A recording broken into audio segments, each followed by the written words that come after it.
नमस्कार मित्रों, जय माता दी। स्वागत है आप सभी का हमारे YouTube चैनल में। तो मकर राशि वालों, ये घटना रूह कँपा देगी। अगले 24 घंटे 13 अगस्त 2022 बहुत ही सोच समझकर वीडियो को सुनिएगा और समझिएगा, कहीं मौका हाथ से छूट ना जाए। वीडियो महत्वपूर्ण है, महत्वपूर्ण ग्रह गोचर के आधार पर बनाई गई है। अनुरोध है अंत तक देखें। पसंद आए तो लाइक करें, साथ ही कमेंट सेक्शन में जय माता दी के जयकारे लगाना बिल्कुल ना भूलें। चैनल को सब्सक्राइब करके बेल आइकन को प्रेस करें, साथ ही वीडियो को शेयर करना ना भूलें। शुरुआत करते हैं मकर राशि वालों। दोस्तों, आज की वीडियो में हम आपसे बात करने वाले हैं आपके अगले 24 घंटों के बारे में। आखिर अगले 24 घंटे आपके लिए कैसे रहेंगे, क्या कुछ होने वाला है, कौन सी ऐसी घटना है जो आपकी रूह कँपा देगी, और आखिर किन चीज़ों का आपको विशेष ध्यान रखना है। कौन सी आदत है जो आपको अगले 24 घंटों के लिए परेशान करने वाली, और किन आदतों को समय के साथ आपको बदलना चाहिए, ये सब कुछ हम आपको इस वीडियो में बताने वाले हैं। वीडियो बहुत स्पेशल है, बहुत ही ध्यान से सुनिएगा। तो चलिए शुरुआत करते हैं वीडियो के कुछ अनमोल विचारों के साथ। ये अनमोल विचार आपकी ज़िंदगी में काफ़ी कुछ बदलाव लेकर आएंगे, परिवर्तन लेकर आएंगे, इसलिए इन्हें बहुत ही ध्यान से सुनिएगा और समझिएगा। देखिए, जन्म लेने वाले व्यक्ति की मृत्यु ठीक उसी तरह निश्चित होती है जिस तरह मरने वाले व्यक्ति का पुनर्जन्म निश्चित है। इसलिए किसी की मृत्यु का बहुत अधिक शोक नहीं करना चाहिए। अगले आपको पता ही होगा कि अगर किसी का मौत हो जाती है, किसी की मृत्यु हो जाती है, तो अगला जन्म उसको मिलना निश्चित है। इसी के साथ देखिए, जो बातें हम अपने लिए सही नहीं समझते उन्हें दूसरों के लिए भी हम प्रयोग में ना लें तो अच्छा है। यही हमारा सच्चा धर्म है। जब तक जीवन है तब तक बीमारियां और कमजोरियां रहेगी। हमें इनकी चिंता छोड़कर जो सही कर्म है उन पर ध्यान लगाना चाहिए। जीवन का असली आनंद ना तो बीते हुए समय में है, ना ही भविष्य के चिंतन में है। असली आनंद तो वर्तमान में है, इसलिए वर्तमान में जीने की कोशिश करिए। ज़्यादा चिंता करने में अपने जीवन को बर्बाद ना करिए। जो व्यक्ति ज़रूरतमंदों की मदद करता है, सही अर्थों में वही महान होता है। हमें अपनी शक्ति के अनुसार दान करते रहना चाहिए। दान बहुत ज़रूरी है दोस्तों। दान से ही आप अपने जीवन में वो चीज़ पा सकते हैं, वो उम्मीद पूरी कर सकते हैं, वो लक्ष्य को पा सकते हैं जिसकी आपको चाहें। अब बात कर लेते हैं अगले 24 घंटों की, कैसे रहेंगे आपके लिए। तो देखिए, समय कुछ मिला जुला प्रभाव वाला है। अपने आत्मविश्वास को बनाए रखें, अपने कार्य को बेहतरीन तरीके से आप अंजाम दें।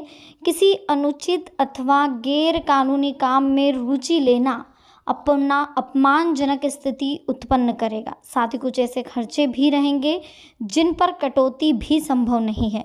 नकारात्मक बातें याद रखने से आपकी कार्यक्षमता में कमी आ सकती है, इसलिए नेगेटिव बातों से दूरी बनाकर रखें। इसके साथ यह भी ध्यान रखें कि कोई भी निर्णय लेने से पहले किसी बड़े या अनुभवी इंसान की सलाह लेना ज़रूरी है। फालतू की बातें और गतिविधियों में समय व्यर्थ ना करें। विपरीत परिस्थिति आने पर घबराने की बजाय समाधान ढूंढें। समय के मुताबिक कामकाज में बदलाव होगा। आसपास की परिस्थितियों में भी आपको बदलाव दिखेगा। इस बदलाव का आप पर और पारिवारिक व्यवस्था पर सकारात्मक असर पड़ेगा, इसलिए जो भी योजनाएं बनाएं पॉजिटिव बनाएं। देखिए, अन्य गतिविधियों में व्यस्तता की वजह से समय नहीं मिलेगा। बनते कार्यों में रुकावटें आएगी। समस्याओं से घबराने की बजाय उनका समाधान ढूंढने का प्रयास करें। अपनी महत्वपूर्ण चीज़ों को संभाल कर रखें। किसी से भी वादा करने से पहले यह सुनिश्चित कर लें कि वो वादा आप निभा पाएंगे या नहीं। अपने ऊपर अतिरिक्त कार्यभार बिल्कुल ना लें। जितना कार्य आप कर सकते हैं, जितनी आपकी कैपेसिटी है कार्य करने की, उतना ही कार्य आप लें। ज़्यादा कार्यभार के चक्कर में आप मानसिक थकान भी महसूस करेंगे। इसके साथ ही बच्चों का उचित मार्गदर्शन जरूरी है। अपने परिवार के लिए समय निकालें। बिजनेस में दिक्कतें रहेगी, लेकिन अगर आप मेहनत करेंगे तो मेहनत के मुताबिक नतीजे भी आपको हासिल होंगे।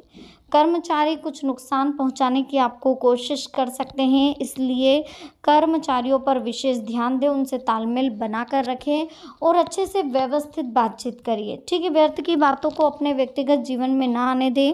बच्चों के साथ ज़्यादा टोका टोकी करने से उनका आत्मबल और कार्यक्षमता में कमी आएगी। बेहतर होगा शांतिपूर्ण तरीके से समस्या का समाधान निकालें। बिजनेस में मंदी का असर दिखेगा, फिलहाल ज़्यादा फायदे की उम्मीद ना रखें। कोशिश करने पर रुका हुआ पैसा मिलेगा। किसी खास व्यक्ति की मदद से कोई राज्य की बाधा दूर होगी। पड़ोसी अथवा मित्र के साथ वाद विवाद की स्थिति बनेगी। बेहतर होगा कि अपने व्यक्तिगत कार्यों में आप बिजी रहें। देखिए, इस समय वर्तमान व्यावसायिक गतिविधियों पर ध्यान दें, क्योंकि व्यापार में कोई नया काम अथवा योजना कामयाब नहीं रहेगी। मेहनत ज़्यादा, परिणाम कम जैसी स्थिति भी दिखाई दे रही है, परंतु धैर्य से काम लें, सब्र रखें। परिस्थितियां जल्द ही ठीक होगी और आपके पक्ष में होगी। निकट संबंधियों के साथ कुछ मनमुटाव की स्थिति बनती हुई दिखाई दे रही है, इसलिए वाद विवाद में बिल्कुल ना उलझे, बहस करने से बचें।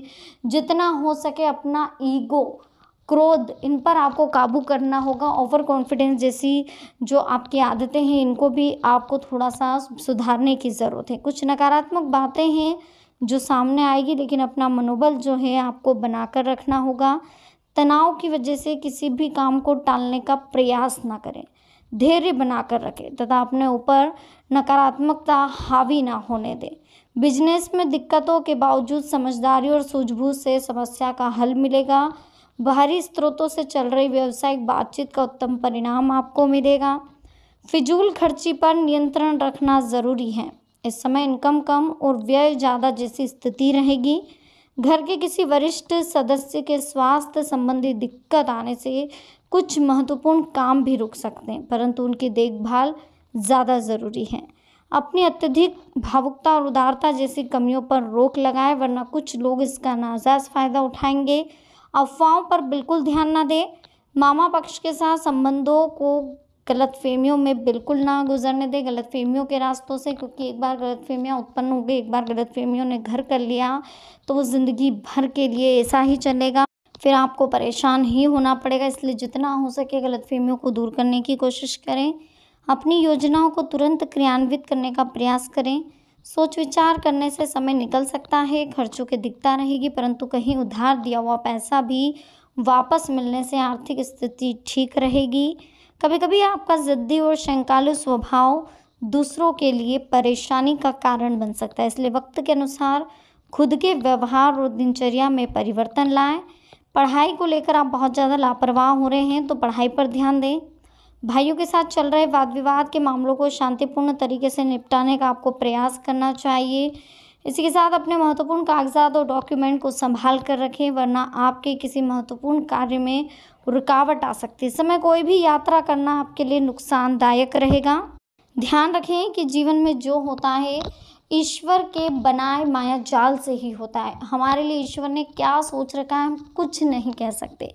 देखिए, कभी कभी हमारे साथ कुछ बुरा होता है, कुछ छोटा सा बुरा होता है, तो हम ये सोचते हैं कि यार हमारी कुछ पूजा पाठ में कमी रह गई होगी, ईश्वर ने हमारे साथ ऐसा क्यों करा, आखिर ऐसी क्या कमी रह गई जो ईश्वर ने हमारे साथ इतना बुरा करा। ये चीज़ें हम सोचते रहते हैं, लेकिन अधिकतर होता क्या है कि ईश्वर ने हमारे लिए कुछ अच्छा सोच रखा होता है। कुछ अच्छा जब हमारे साथ होता है, इसलिए कुछ बुरा हमारे साथ होने की हलचल पहले से हो जाती है। इसलिए टेंशन ना लें, जीवन में जो होता है अच्छे के लिए होता है। अगर कुछ बुरा भी हुआ है तो उससे सीख लें, आगे बढ़े जीवन में, और हर बुरी कंडीशन से, हर विपरीत कंडीशन से, हर नेगेटिव कंडीशन से आपको सीख जरूर लेना है। अगर आपने सीख नहीं ली तो उस कंडीशन का कोई मोल ही ना होगा, और फिर वो कंडीशन आप अपनी लाइफ में वापस से रिक्रिएट देखेंगे।